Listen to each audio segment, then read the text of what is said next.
ஒரு பெரிய காட்டில் ஒரு புத்திசாலி நரி வாழ்ந்து வந்தது. அது எப்போதும் யோசிக்கும், தந்திரமாக நடக்கும் நரி. ஒரு நாள் காட்டில் கடும் வறட்சி வந்தது. நீரும் இல்லை, உணவும் இல்லை.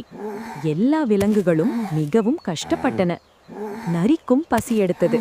அது மனதில் யோசித்தது, இப்படி இருந்தா நாம யாருமே தப்ப முடியாது. ஏதாவது செய்யணும். அப்போது நரி ஒரு சிறிய குளத்தை பார்த்தது. ஆனா அந்த குளம் மண்ணும் குப்பையும் நிறைந்து இருந்தது. நீர் குடிக்க முடியாத நிலை. உடனே நரி ஒரு தந்திரம் யோசித்தது. அது எல்லா விலங்குகளையும் கூப்பிட்டது. நண்பர்களே, இந்த குளத்தை சுத்தம் பண்ணினா எல்லாருக்கும் தண்ணீர் கிடைக்கும். நான் வழி சொல்லித்தரேன், நீங்க உதவி செய்யுங்க. முதலில் விலங்குகள் சந்தேகப்பட்டன. இந்த நரி ஏதோ தந்திரம் பண்ண போகுது. ஆனா வேறு வழி இல்லை. அதனால் எல்லாரும் ஒத்துக்கொண்டார்கள். யானை தன் பெரிய துதிக்கையால் மண்ணை அள்ளியது. மான் குப்பைகளை எடுத்து வெளியே போட்டது.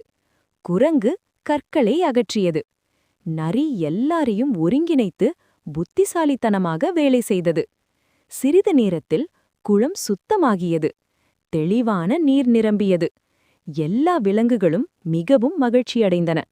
அப்போது நரி சொன்னது, ஆமாம், நான் தந்திரமானவன்தான். ஆனா இந்த முறை அந்த தந்திரம் எல்லாருக்கும் நன்மையா மாறிச்சு.